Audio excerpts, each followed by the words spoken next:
Halo, selamat datang di Si Paham Taktik, kolaborasi antara Si Paham Bola dan Ruang Taktik yang didukung Indosiar Sport.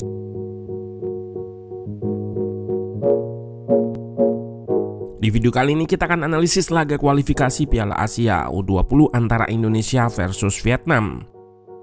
Mendapat perlawanan sengit dari Vietnam U20, Indonesia U20 di bawah asuhan Sinteyong berhasil mengalahkan Vietnam dengan skor tipis 3-2. Timnas yang membuka keunggulan terlebih dahulu berhasil disusul oleh 2 gol Vietnam di babak kedua. Namun Garuda Muda menunjukkan mentalitas yang positif, mampu mencetak 2 gol di 10 menit terakhir dan mengunci kemenangan atas Vietnam. Dengan kemenangan ini, Indonesia bertengger di puncak klasemen dan berhak melaju ke Piala Asia U20 tahun depan di Uzbekistan.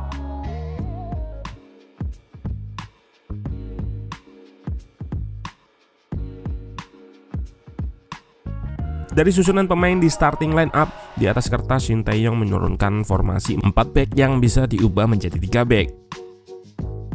Di lini belakang, Aditya Arya Nugraha di bawah Mistar menggantikan Cahya Supriyadi yang mengalami cedera di pertandingan sebelumnya. Duet Ferrari Dimas di pos center back diapit dengan Frankie Misa dan Kakang Rudianto sebagai fullback kiri dan kanan. Lini tengah ada Arhan Fikri, Robby Darwish dan Zanadin Faris. Di lini depan, Hoki Caraka ditopang dengan Ronaldo Kuateh dan Ginanjar Wahyu mengisi area sayap. Sementara itu, Vietnam menggunakan formasi yang bisa berubah menjadi shape 4-4-2 dan 5-4-1 saat bertahan. Dalam upaya menghambat bangun serangan yang dilakukan oleh Vietnam, tim Garuda Muda melakukan pressing di area pertahanan Vietnam. Dalam penerapannya, blok press terdepan Indonesia akan menjaga shape terlebih dahulu sebelum melakukan pressing. Saat shape sudah terbentuk, baru akan dilakukan pressing dengan Hoki Caraka yang melakukan angle press atau pressing menutup akses ke satu sisi dan mengarahkan aliran build up Vietnam ke sisi yang lain. Selain melakukan angle press, Hoki juga rajin melakukan backward press atau pressing dari belakang. Yang menarik dari pertandingan ini, Robby Darwish lebih sering drop atau turun sejajar dengan 2 center back, sehingga membentuk shape 3 back. Dengan mekanisme ini, 2 center back Indonesia, Ferrari dan Dimas, bisa stretch atau lebih melebar. Dan 2 pemain di sisi terluar, Kakang serta Frankie, akan memposisikan dirinya ke area yang lebih tinggi. 2 gelandang timnas, Zanadin dan Arhan, aktif untuk menjemput bola, memainkan peran sebagai konektor dari lini belakang ke lini depan.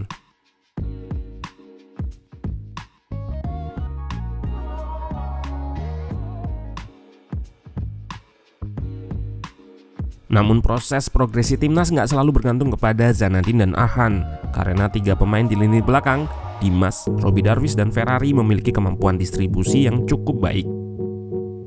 Jadi saat Zanadin dan Arhan dimarking oleh pemain Vietnam, mereka bisa langsung mengirimkan umpan progresi ke lini selanjutnya.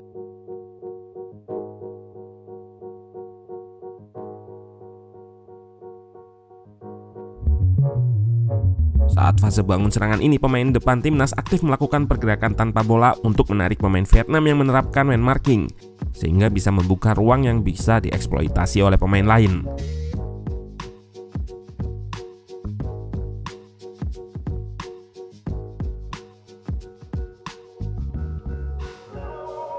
Yang menjadi kekurangan saat fase ini adalah mereka sering mengirimkan bola direct ke depan yang kurang efektif. Sebenarnya nggak ada yang salah dengan melepaskan bola direct long ball.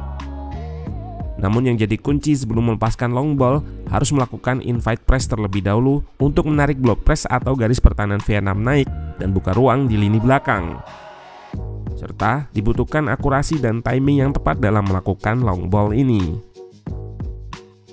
Yang menjadi catatan positif, walaupun sering gagal dalam direct build up ini, lini tengah Indonesia cukup sigap dalam mengantisipasi second ball atau bola pantul hasil dari duel udara. Meskipun Vietnam juga bermain dengan keras.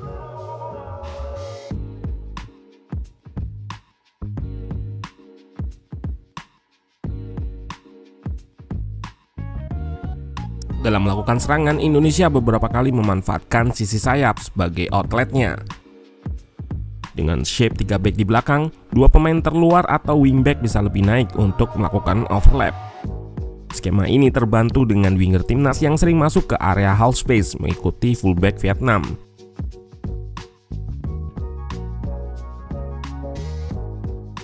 Lini depan Indonesia juga berani melakukan link up atau kombinasi di ruang sempit untuk bongkar pertahanan Vietnam. Hanya saja masih membutuhkan improvement dalam eksekusinya, terutama dalam melepaskan final pass. Indonesia nggak banyak menghasilkan peluang di babak pertama. Merespon hal tersebut, SDY menurunkan Marcelino di awal babak kedua untuk menambah daya gedor tim Garuda Muda. Pergantian yang cukup berhasil dari SDY. Marcelino berhasil memecah kebuntuan. Berawal dari dirinya yang berhasil memenangkan second ball di lini tengah dan langsung dikonversi menjadi serangan.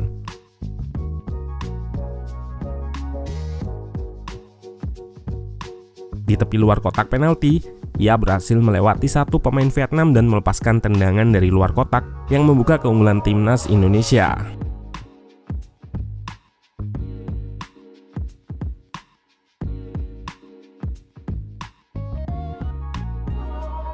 Gak lama Vietnam yang malah berhasil berbalik unggul. Gol pertama Vietnam dari situasi counter attack memanfaatkan pertahanan Indonesia yang belum kembali ke bentuk ideal. Tanan yang gak terkawal muncul dari second line mengakses sisi buta Kakang Rudianto. Ferrari sedikit terlambat menutup dan salah dalam mengantisipasi bola cutback dari Vietnam.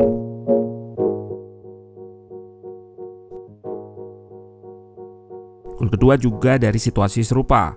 Kali ini berawal dari gagalnya long ball yang dilepaskan oleh Ferrari dan langsung dikonversi menjadi counter attack oleh Vietnam. Struktur pertahanan Indonesia yang belum ideal kembali terekspos oleh lini depan Vietnam, dan Xuan Tien yang muncul dari lini kedua berhasil cetak gol. 2-1 untuk Vietnam.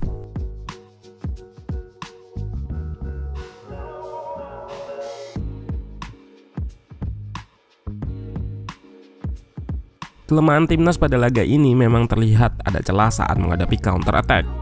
Selain itu, di gol pertama dan kedua Vietnam, di momen yang lain lini tengah Indonesia terlihat kerap terlambat untuk turun saat Vietnam melakukan counter attack sehingga ada ruang yang lebar di depan pertahanan Indonesia.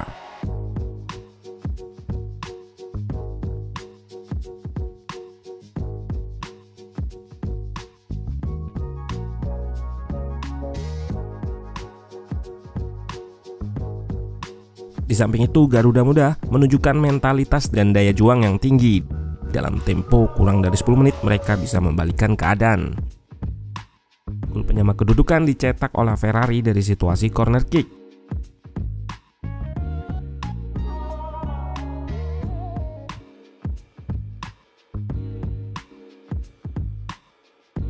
Dan gol kemenangan dicetak oleh Rabbani. Di gol ini Rabbani sebagai inisiator yang memindahkan bola ke Nico di area kanan, dan ia langsung masuk ke kotak penalti menempatkan diri di blind side atau titik buta fullback Vietnam. Kredit juga diberikan kepada Nico yang terlebih dahulu mengeliminasi pemain Vietnam sebelum melepaskan assist kepada Rabbani.